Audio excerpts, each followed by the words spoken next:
Well, folks, I said I'd pop on tonight. Now, let's be honest, before I kick off the podcast for the next half an hour, I am dying with a chest infection. So do bear with me if I take a couple of pauses.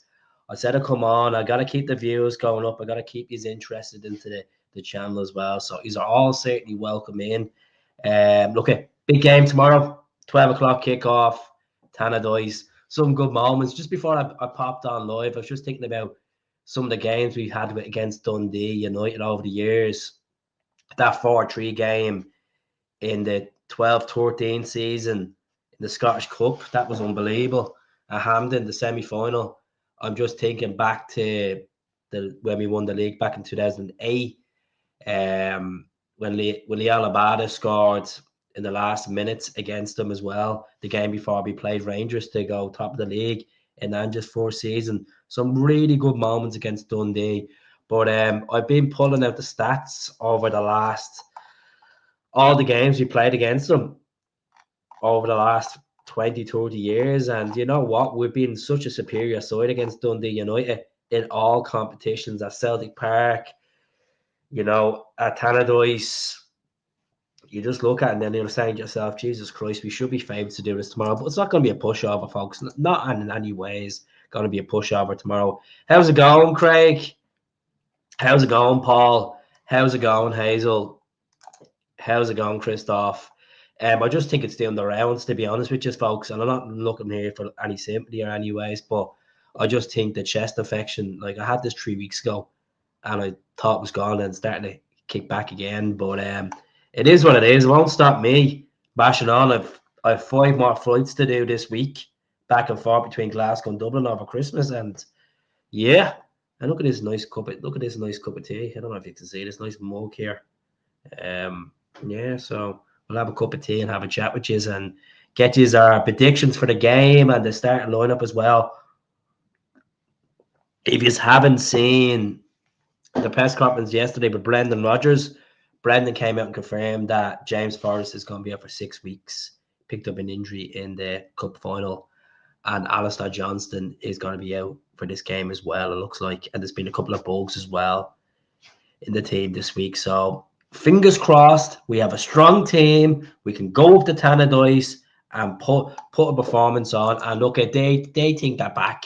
They think they're back because they beat Dundee 1-0 today at Ibrox. Fucking leave them be. Leave them be. Share of absolute shitebags anyway, to be honest. Excuse me, French, but they are. So I know there's someone from France watching this now at the moment. Bonjour, Christophe. Bonjour. How's it going, Hazel? How's it going, Craig? Roy, it's great to see the numbers in tonight. How's it going, William Johnston? What's the crack? It feels like my chest is real echoey because I'm coming down with something.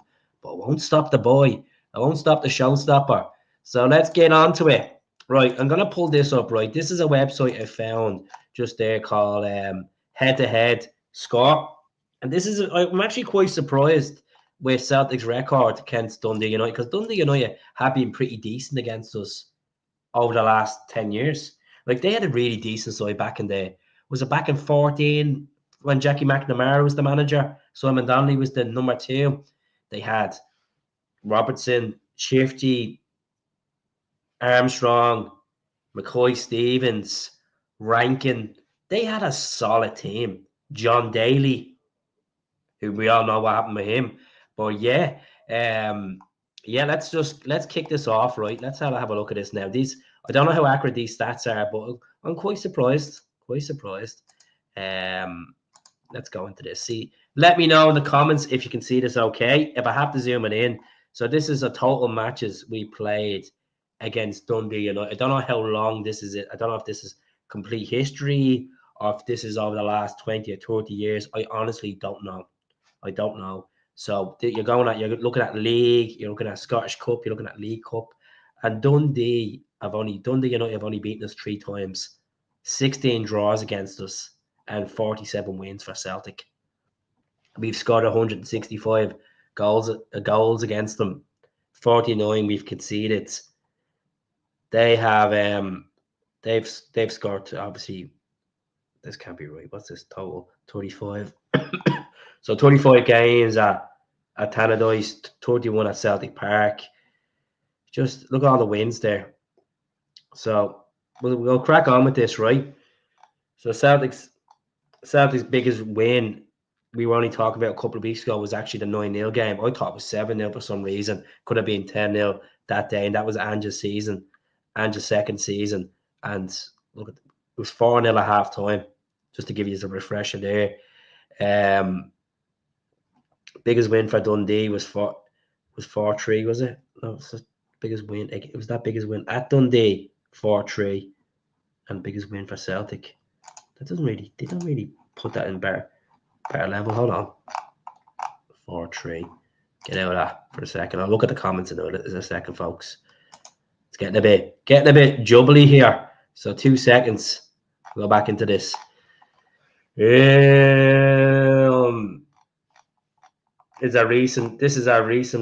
is Dundee's recent games. Obviously, they got beaten 4-3 at Fair Park to Motherwell. So Dundee were sitting 5th in the table last night, the last time I checked. The Glasgow Rangers. Oh, Jesus Christ. Don't call them Glasgow Rangers. Just call them Sefco. Dundee United. And then this is their last 5 games in all competitions, as everyone would know anyway. So we won, obviously, in the League Cup last week. How can we not forget about that? Roller coaster. I'm gonna be honest with you on the channel, folks. I'm gonna be out straight, which is I was out for the game. I had 2 of my friends over. I had the gaffer out with me, and see, maybe we won in penalties. There was tears coming out of my eyes with happiness. I was actually crying. I was crying in the middle of the fucking pub, like a fucking kid, crying because we'd beaten them. The roller coaster. Look, we came back 3 times. There's Clement still going around saying that everyone in Europe knows about this penalty incident. Just build a bridge and get over it. Get over it. You're not going to get anything back. You're not getting a replay. We won the cup, fair and simple. And if you keep going on about it, this just shows how bitter they are. You know, as we talked about it last night in the channel, the ghost and handball. Well, the goalkeeper save, you could say. There's been so many incidents, you know. Look at what about Jack Butland? He looks like he handballed outside his box. Like moments like that in the game, like just absolutely shocking. So yeah, some really good times at Tannadice over recent times. Let me see. So this is Dundee's fixtures coming up. They have St. Johnstone away, and then the home at Tannadice to Aberdeen. Speaking of Aberdeen are fucked. Let's be honest. Aberdeen have the bubble has burst. They're fucked. And sorry for the swearing tonight, but they got beaten by Hibs today at home. Hibs at home. Now look at, we've seen encouraging signs from Hibs at Celtic Park. They had their chances against us. Obviously, Casper pulled off some cracking saves. I'm gonna say it on the channel one of these days. I'm gonna call him Peter Schmeichel by mistake. I'm gonna put it out there. It's an easy error to happen, but Casper clean sheet that day and unbelievable, absolutely class. And I didn't watch the game, to be honest. Today, Sefco hit the crossbar 4 times. They've been asking if it be Moom next. I didn't watch it. I don't have the mentality of watching them arseholes, to be honest, about what they think, what they deserve, and all this crap. You know, what we do. It's what we turn up, and it's the performance we put in. You know, every game, as I say, is a cup final. Home, away, if it's a neutral place, you know, it's the most important thing. It won't be easy tomorrow. I'm going 4-0. That feels, when you're saying 4-0, that seems easy. You know. I honestly think 4-0 tomorrow as well. And that's being honest, which is, I think 4-0. I think I'm gonna put the starting line up in my eyes on. I did say Ida last night, whoever was watching, but I've changed my mind because I think he's gonna go with Kyogo, to be honest with you. And we'll see what happens there. Best corner flags in the world as well. Best crossbars in the world they have. And well, look, I'll watch the highlights when we get off anyway. I can't obviously put it on this for copyright reasons. So let's see. Let's click this now and show you my starting lineup for tomorrow. Extra screen. No, I don't want an extra screen. You're grand. Already showing enough on me mush head. So, you know, I'm going to change the picture in the background. I'm going to put Dublin in. Or maybe you've used this one. What do you like this one? Just like this one. We go for this one, will we? We go for that one. Is all happy with that one? We go for that one. Let me know in the comments. I have to. Oh, will we go for this one? Look, my big mush is covering paradise. You can't really see it. We go for this one. Don't sleep at the wheel. It's an old one. It's an old picture. We go for Edinburgh, will we? A green Edinburgh Castle. Well, let me know. Let me know. There's Fair Park. Just go for that one. But yeah, some good times. Some good times. Let me know in the comments. I'm such a bleeding weird, aren't I? Mushhead does it for me, bro. Good stuff. Good stuff. We'll go for this one. We'll go for this one since it's Christmas, right? This is what we're going for. It's all being done. It's all being done. We'll go for this one, right? So let me see. Share screen. We'll go for. So I don't know if you can all see that already. Let me know in the comments before we get into this in bigger detail. As I said, different podcasts like to get into depth about talking about a player for half an hour. That's not my cup of tea. I like to just keep it short, simple. See what you have to say. Go with the crack with it. And by the way, just to let you know, this is a whole one piece. This top, the whole one piece. I know I showed a few people last night. Look at this thing is an absolute belter of a yoke. You get snood and all with it. See? Put that on the camouflage jersey and we'd be all laughing. But yeah. So starting lineup, Kasper Schmeichel, Liam Scales. I'm going with Liam Scales because I was very impressed with his performance when he came on at half time in the cup final. And I know Trusty and Carter Vickers have been building a relationship at the back. But look at rotation is not bad at times. You know, there's a lot of fixtures this season ahead of us, and you have to change the squad around at times as well. I know we all want the strongest team, but I think with the confidence of that, the strength of that bench, if it's Trusty or if it's Scales, I don't mind. I just don't want Welch. I don't want Naroski because he haven't played enough, and I just think what's ahead of them is better, you know. So I'll go with Scales. I'll go with Alex Valley, left back. I know there's been a lot of talk about left back over the last couple of days with maybe a return of Kieran Tierney or maybe Greg Taylor getting a new contract. We shall see. Hopefully Celtic have this sorted within the next couple of weeks before Taylor can sit down and actually talk to other clubs. You know, it wouldn't be the end of the world if Taylor leaves. I'd be delighted if he stays on. I think he'd be a good squad player. But realistically, I want someone that's going to come in and actually have that position strengthened and be a better player.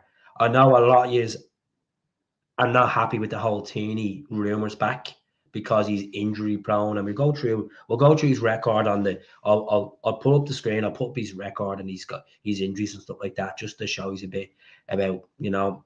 I could understand some fans' perspective on not having Tierney back. Some people are saying about salary.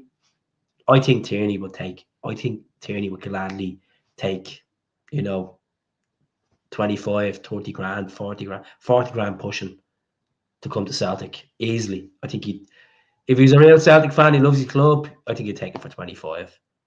If I had my way with Tierney, I know this sounds ruthless, I would do pay as you play with Kieran Tierney because yes, he's a good character. Yes, he's won FA Cups and he's won trebles with Celtic, and he's been a part of the invincible team, and that's in the past. You know, we're talking about a player that we need for the future, not for the past. And if you need to bring him in, I would do pay as you play. I know that sounds cruel for someone that's 27 years of age, but if he loves the club and if his injury, if he can calm down with his injuries and, you know, get the right strength and conditioning and get himself right in the water, I think, you know, Tierney can be a fantastic asset for Celtic.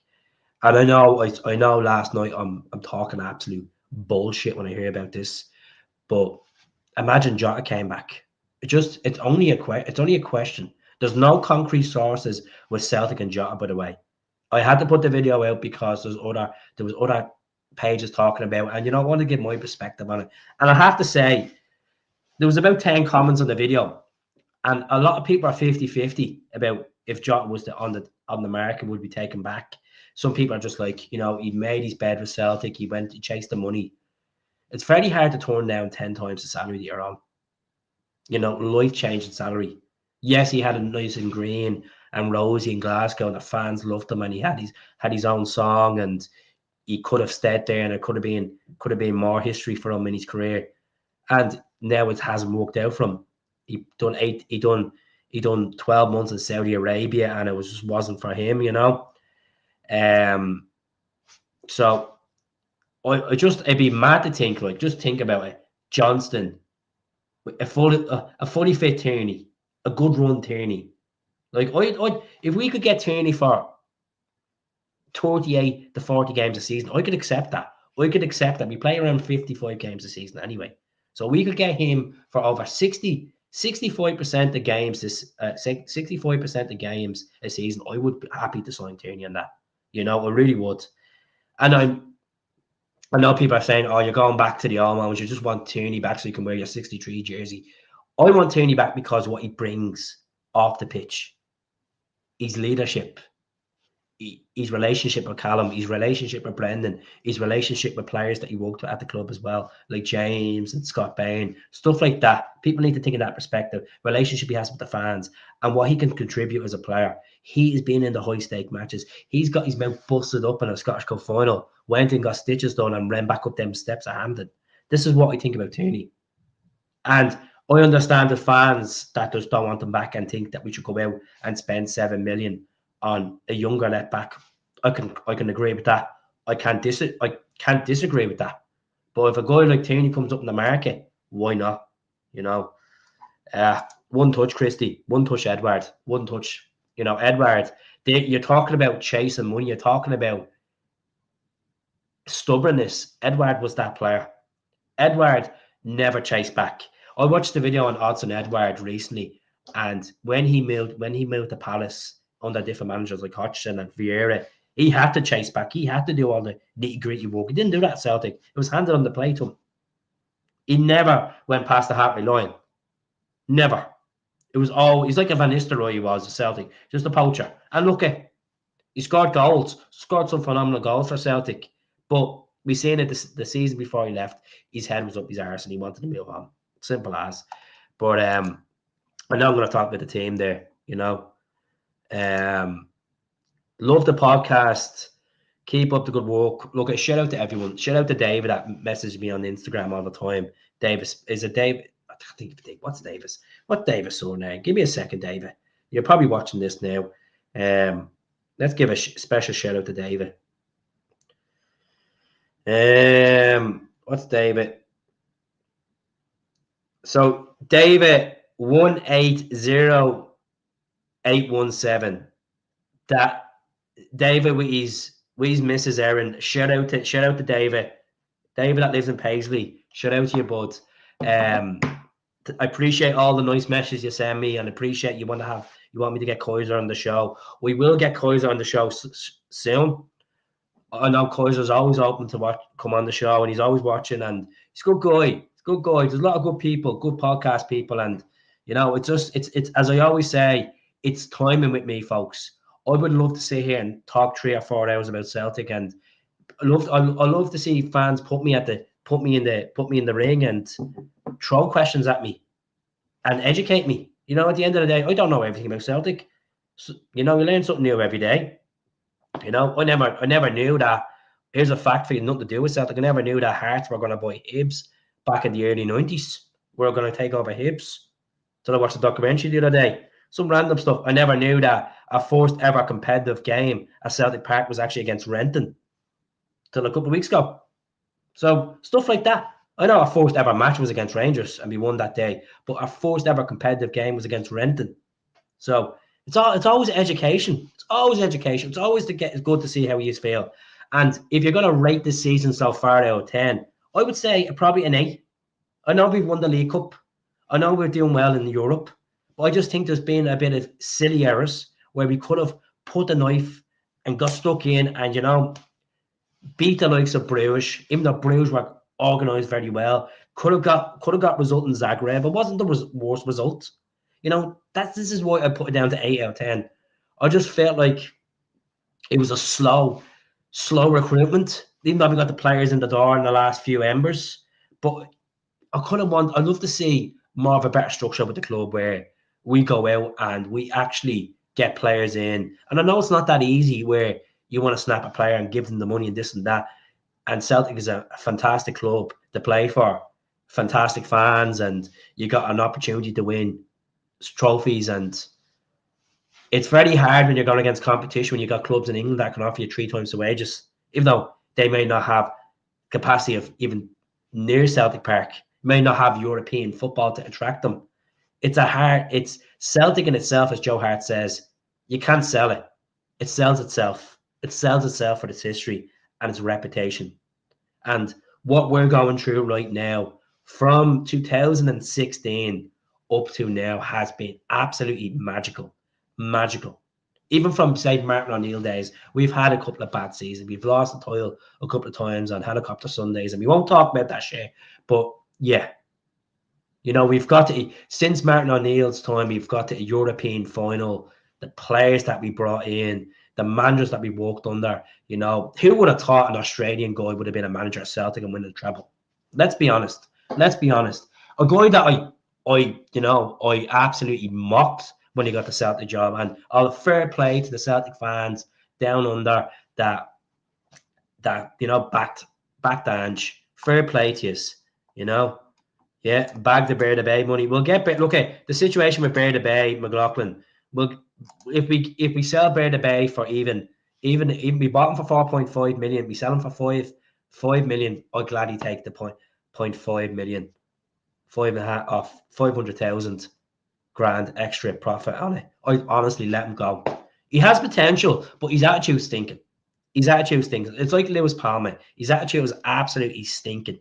And what I do with Palmer is I would send him if there is clubs in the MLS. Reportedly, there's clubs that are interested. Maybe 3 or 4 clubs, unnamed clubs, interested in Palmer. If the money comes in for Palmer, just bite the bullet and let him go.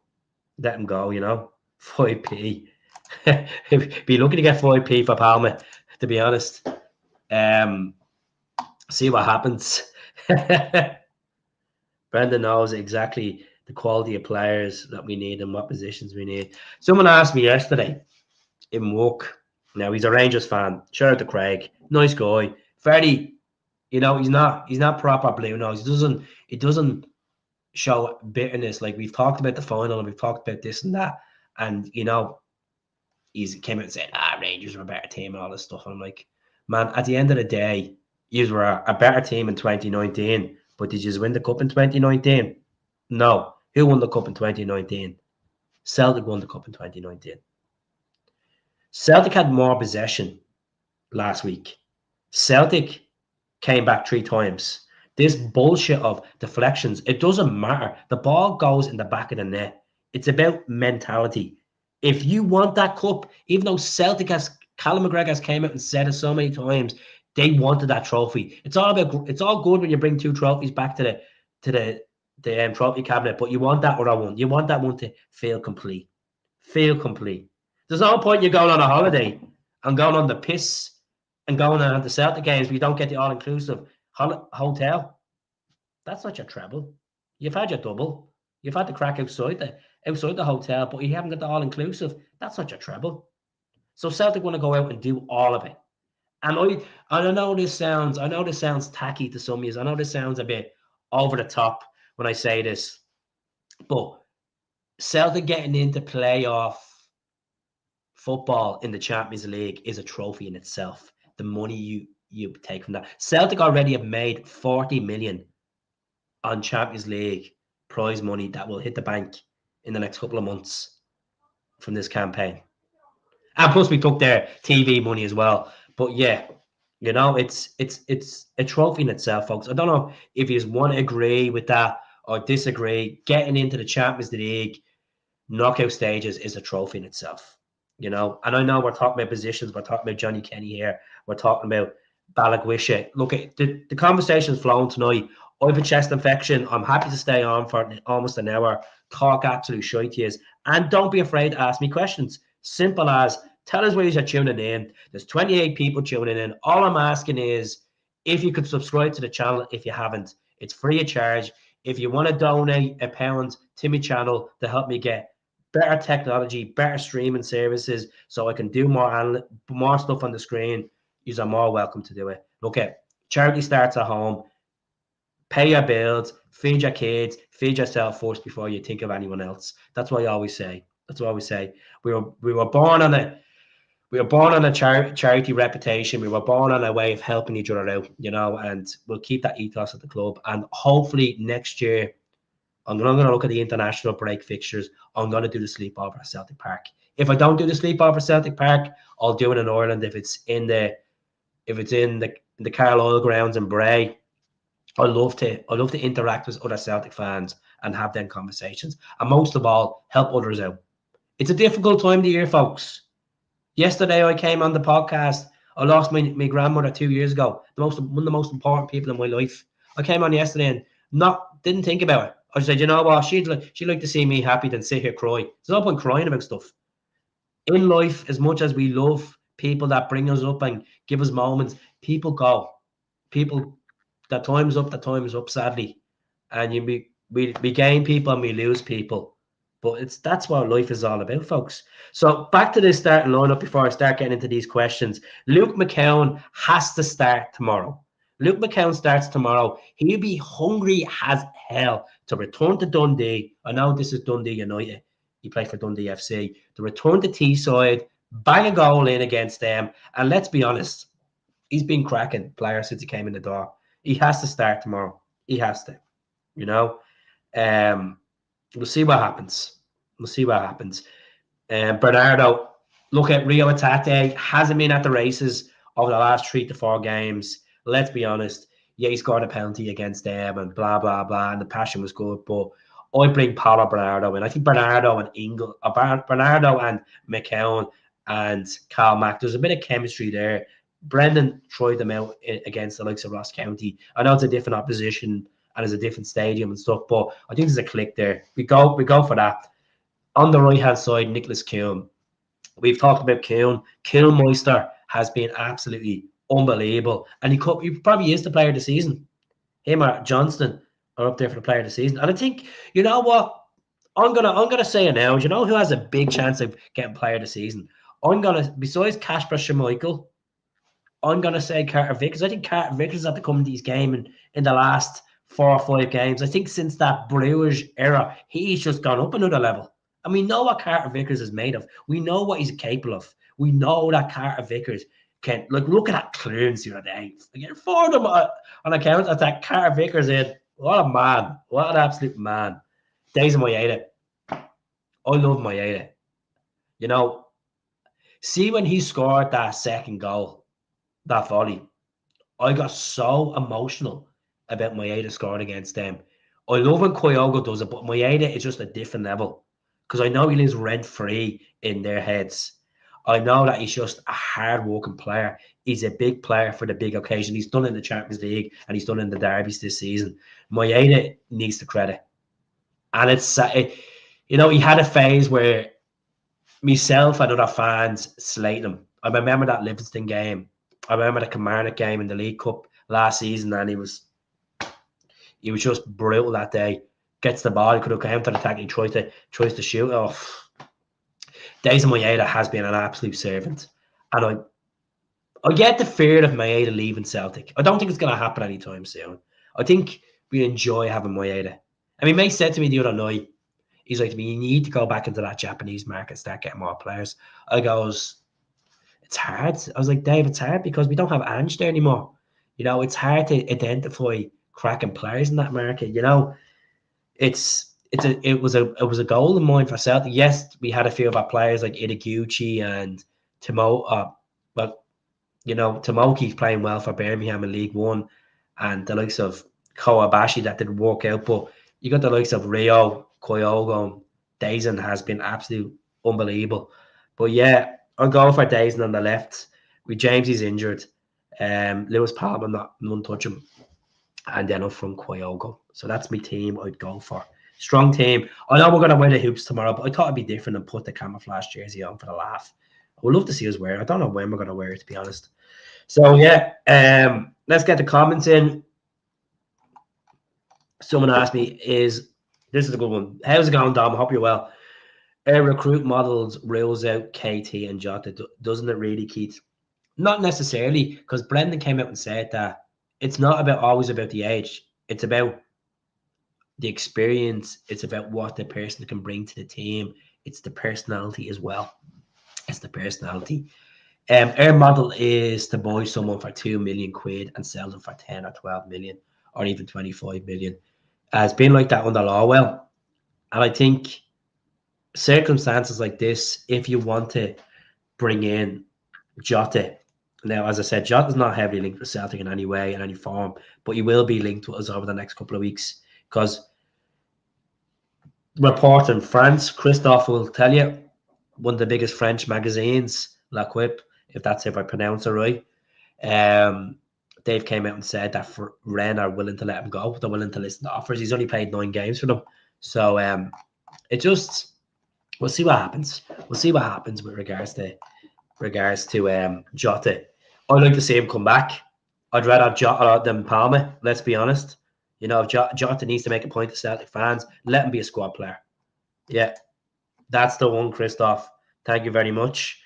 They done the headline on Jota yesterday, so there's a source there, right? We'll keep an eye on that. I will be in touch with Christoph on the socials. He'll give me more of an insight what's going on in France in regards to Jota. You know, some people just don't care. People don't want to know about him. I'll take KT back, but another signing in the same position, 100%. You know, at the end of the day, we might not have a recognised left back by the summer. With Valle going, Taylor go, and we'll have no one brought in. So I completely agree. I'll even bring someone in. I would spend 10 million in that position. I really would. I think Tierney's probably going to be about 6 million from Arsenal with his last year of his contract. And you'll probably get someone for about 4 million. So that's what I think, you know. Let's see. What's the B team like? I'll be honest with you. I'm not gonna sit here and pretend I know we crack with the B team. I don't watch the B team. I barely watch the women's team. It's not like I don't care about them. I'm more interested in the senior team. I'm more interested in the men's team. And look at it, quite disappointing. Alina and the girls got thumped out of the Champions League, and look at this experience for them. But now they can focus on the league and they can start getting their heads together. And look at well done to them last season when the double. I don't watch the B team. I just don't have the appetite for it. I'd rather just focus on what's the most important thing is I know there's other pages out there that do, and they like to inform us, but it's not. I just rather focus on the most important thing, the senior team. And look at guys like the likes of Cummins. Cummins is doing well for the B team. He could potentially thoroughly, you know. Someone asked me in the comments about Johnny Kenny. Johnny Kenny's done well for Shamrock Rovers in Europe. They obviously got into the Conference League playoffs. They're going to play Molde next. I think it's Ronnie Doyle's former team, if I'm correct. I know he managed Rosenborg as well. But, you know, Johnny Kenny, give him a go. He can come in, and you know, over the summer, he's not good enough. He'll be gone. Simple as. You're going to give players chances like that. Like if you scored in Europe, and yeah, some people might say, "Oh, it's the Conference League. It's a European goal." Regardless, I know he's gone up 2 tiers of football. Well, I don't know if he'd be playing in the Champions League squad. I don't know how that's going to work. If he's eligible to play in the next 2 Champions League games, I'll have to find out that. But I don't know. Jota walked because of the money. Let's be honest, Paul. If you're offered 10 times the salary on a project like that in Saudi Arabia, would you go? Fucking sure, right? You'll go. As much as I know you're a Celtic fan and you love the club, but these guys don't own loyalty to us. You got to think about it. That's their careers. He had a taste of success. He done a treble. He worked on that. He worked on the Ange, and he brought us good moments and 28 goals and 36 assists for Celtic over that period. Yes, some really good times with Jota, but I don't know what the situation with Vale is regards to his contract. They gave him a long-term deal, so let's have a look now. I know you can hear the mouse, the good old mouse. Let's have a look at Alex Vale's situation with regards to his contract. Just gonna pull this up for you now. Thank you very much for everyone that's watching tonight as well. 36 people tuning in. Where you tuning in from? Is it Glasgow, Belfast, Dublin, San Francisco? Let me know in the comments. I'm going to share. Stop screen. Oh yeah, stop the screen. No, we're on the right screen. Let's go. We'll get this up and running. Troongate. Decent point of Guinness in Troongate, isn't there? Decent point of Guinness. I had one at Colin. Bonjour. Hello in London. Never been to London. I've actually never been to France as well. Need to get myself more out on trips. So here we go. Glasgow, my boy. Hoopy dog. Right. So this is Alex Valley, right? Get away, Leo, with you. So club. Look at this. This is interesting. Club option, 2 years. So Celtic may be able to trigger that. It could be an option there. 3 million is valued. I think to be honest with you, I think his valuation should be gone up by then. His contract expires in 2026. If they're looking at a net back, now there's been talk in Barcelona that they planned for him. They want to see him do well. Like, look, he's been capped for under 19s 13 times, under 18s 4. Let's see, can I pull up his actual stats for this season? Who cares about Gary Lineker? He's played, there you go, 13 games for Celtic, 4 assists. Not bad. He could have had a couple of goals in there as well. So we'll see what happens with Alex Valley. I think he'll be gone in the summer, to be honest, I think he'll be coming back to Barcelona. Celtic could negotiate and try get him in some aspect, but we'll see what happens. I've heard mad story. I've heard 20 million. I've heard 3 million. Let's see closer to it what it is with the long-term contract. But Ontario, good place. Family in Kitchener. Been over to Ontario a couple of times. My aunt sadly passed away, who lived in Kitchener for 37 years. 2 months ago. So what I ended up doing was I ended up getting a Canada jersey, the home one. And I got her name in the back of it with the Copa America badges and stuff like that. But yeah, she's not Canadian. She's been living over there. She was living over there for 27 years, so you might as well call her Canadian. Blended in with society, but yeah, we'll see what happens with regards to players. I know someone's asked me on the channel about the Norwegian winger. I'll be honest with you, I haven't looked at the Norwegian winger. I know we've been linked with Krivistagaard, and I know Krivistagaard, the Danish striker, will be back in the mix. But we'll see what happens with Johnny Kenny. Johnny Kenny done all right in the League of Ireland. The League of Ireland's a completely different level to the Scottish League. And we've got players from the likes of Shamrock Rovers in the past. I know Johnny Kenny went on loan to them, where Liam Scales came in. It took a while for him to settle.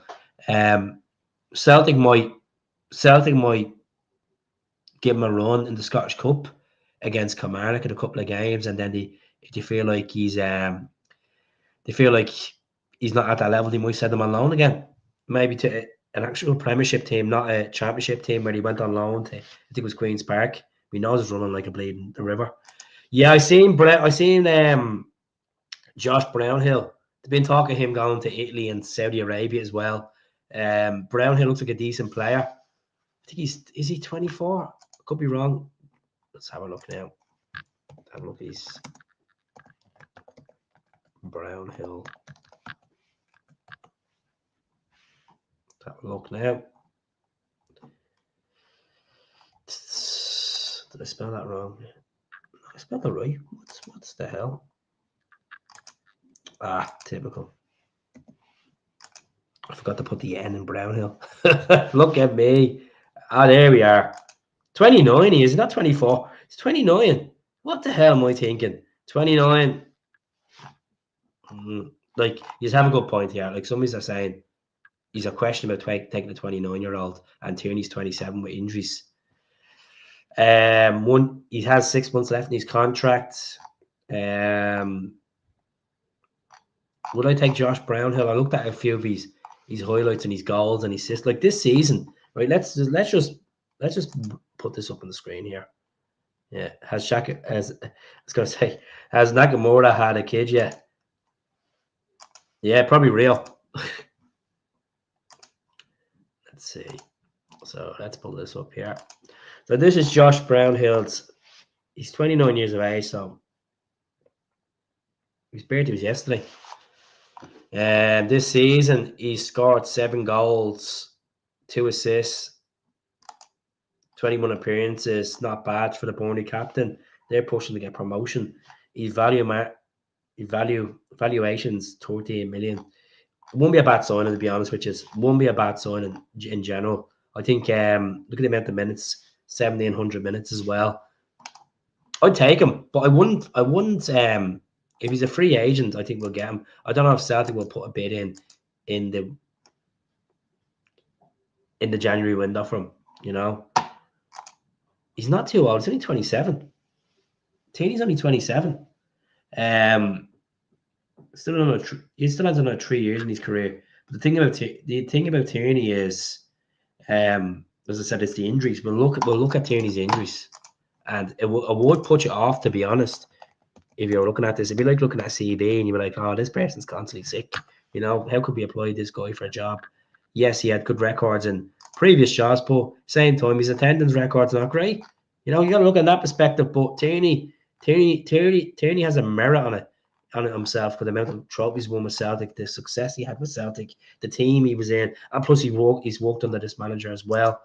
Let me see. Share screen. Oh, you played Gaelic football in Kitchener. Kitchener's a nice place. Nice place. So let's get into this, right? So Tierney's valued at 10 million at the moment, right? Look at the valuation as well. Boom, down straight away. His highest valuation was 32 million at one point. Crazy. What was he valued at Celtic, right? So he was valued at 5 million in March 2018.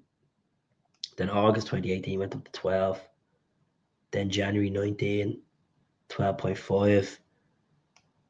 September 2019, 25 million, because obviously he signed the Arsenal. What's his highest point? 32 million. When was that? October 2020. So he would have been actually a year into the Arsenal team, and that's when he's wearing that captain's armband at times. So I'm just going to root this out for you. Injury history, the most important thing here. This is a great website, by the way, transfer market. So there you go. This is honest, folks. 4 leagues with Celtic, 3 Scottish Cups, 3 League Cups, treble. Look at this. Is the most important thing is all should be looking at. 159 days. He was 100 from June up to November. He was 159 games missing. Madness, absolute madness. 17 games there for Sociedad, 6 games for there, 13 games. Like, look at that, Celine. You're pushing on. Like, that's half a season there for Sociedad. He missed knee injury, 14 games, ankle injury, knee injury, shoulder injury. He's a war horse. He goes through the absolute hell. But we'll see what happens. They might take a gamble and sign him. We'll see.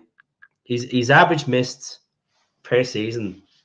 He's missed 131 games over the last 5 years. I heard someone saying, you know, that's what I'm saying. If Dom has asked me the question, if Tierney gets injured and long term, we're stuffed. So that's why you go out in the market and you get 2 left backs. You get someone that's 21 years of age, or 22 for about 3 or 4 million, and you get Tierney then. You get Tierney in the door. You know, we'll see what happens. Who would be Doggy Dog? What a name. What a name. Thanks very much. I'll be fine. I'll be fine. Yeah, he'd be free in the summer, but there'd be clubs down south to be looking to get him as well. But he preferably wants to come back to Glasgow. The reports from Anthony Joseph and Steve McCown, sorry. They came out and said that he wants to take a substantial pay cut to come back to Celtic. But Rodgers was asked yesterday, and Rodgers didn't give too much away as he would. He said he doesn't want to talk about other players at other clubs as respect. See, you know the funny thing about this is, right? A lot of people last week after I've seen a couple of posts about Taylor. Some fans are like, "Oh yeah, keep him," because he had a good performance against them. He scored against them. People are jumping on the bandwagon. I'd keep him as a squad player. I don't think he's a first preference left back, Greg Taylor. I'd have him as a squad player. I think, you know, he's been around there. You can bring him on, kind of like a Ralston kind of model.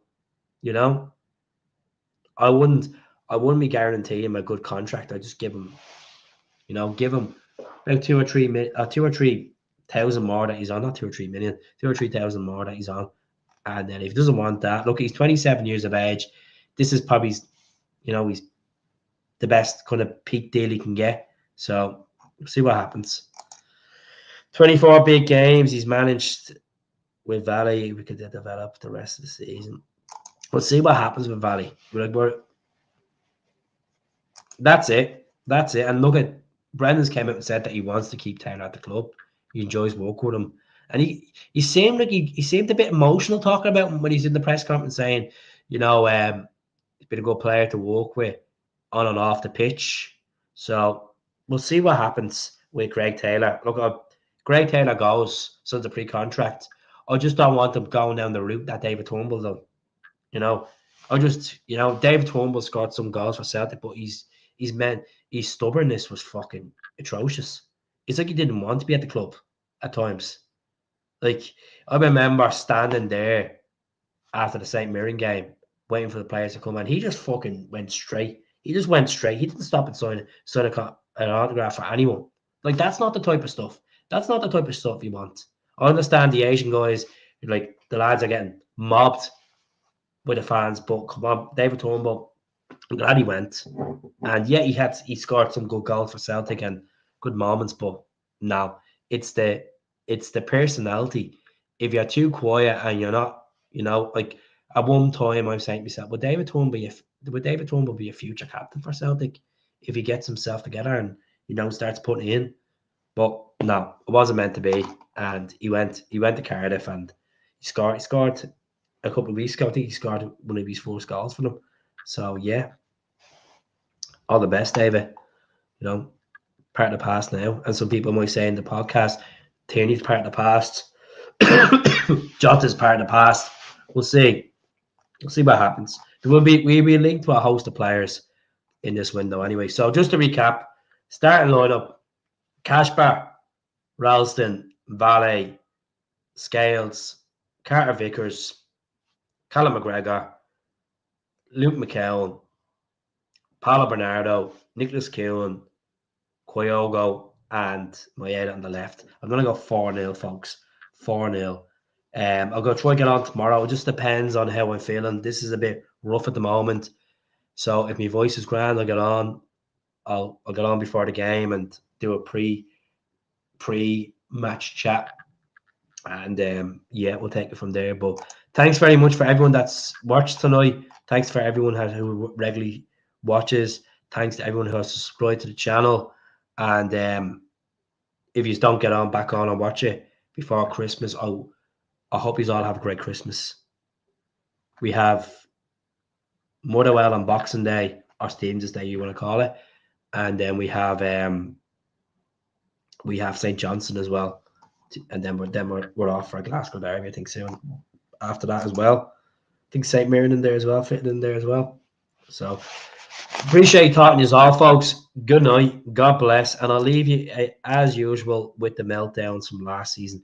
These are all videos because I need to upgrade the package, so I'll get there and upgrade. So we're gonna go on with the Kenny Miller meltdown from last season. The Lundstrom was it last season?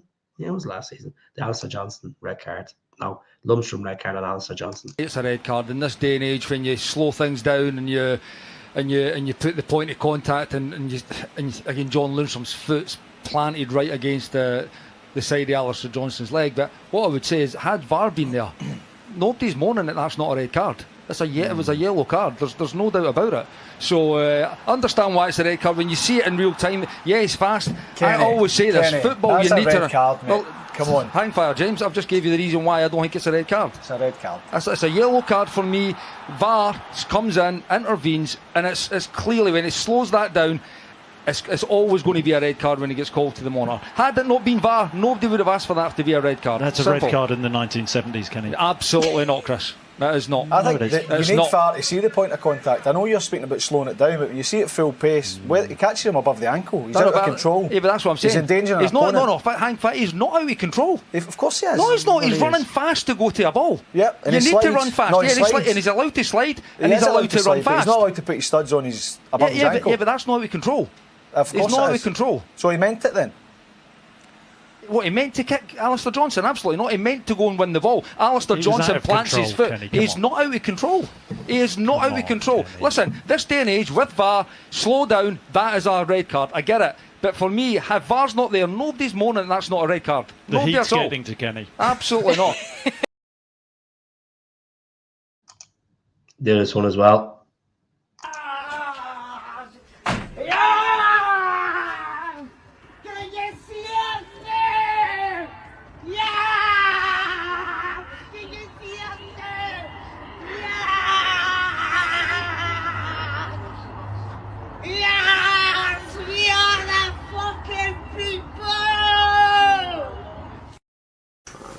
Don't you think that they need the Champions League's money here?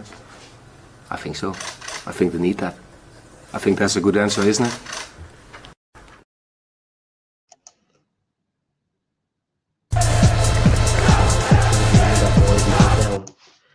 Tomorrow, if it shows it.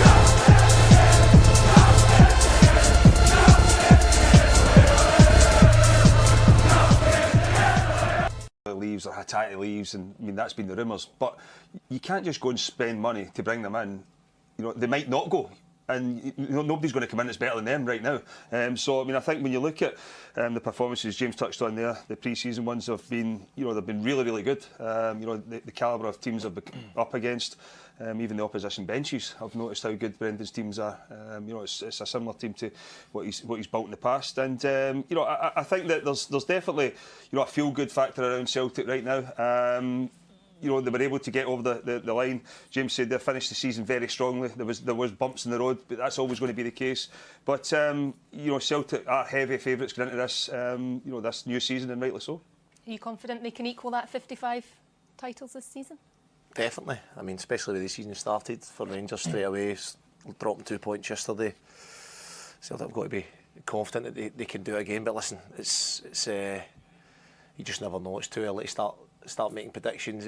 You've seen what happened last year. It was up and down and back and forth. But as far as Celtic making signings concerned, I think that Celtic, as Brendan Rodgers already said, he could have 8 signings in the door if he wanted. And the way football works is we know that agents offer players to teams, so there's no doubt that some of the signing Rangers have probably made. Celtic have been offered by the agent. Celtic have not took it on, so you can make signings, but it's getting that quality in, and any signing that's probably worth having or going to do well is going to take time to get them in. I think the key thing, I mean, Celtic have the players that Celtic have signed have went in and made the team better. When you look at some of the players that have came in, and James touched on with Kuhn, his pre-season so far under his belt, Celtic are in a position where they ain't just going to go and sign players. I think they've been criticised now.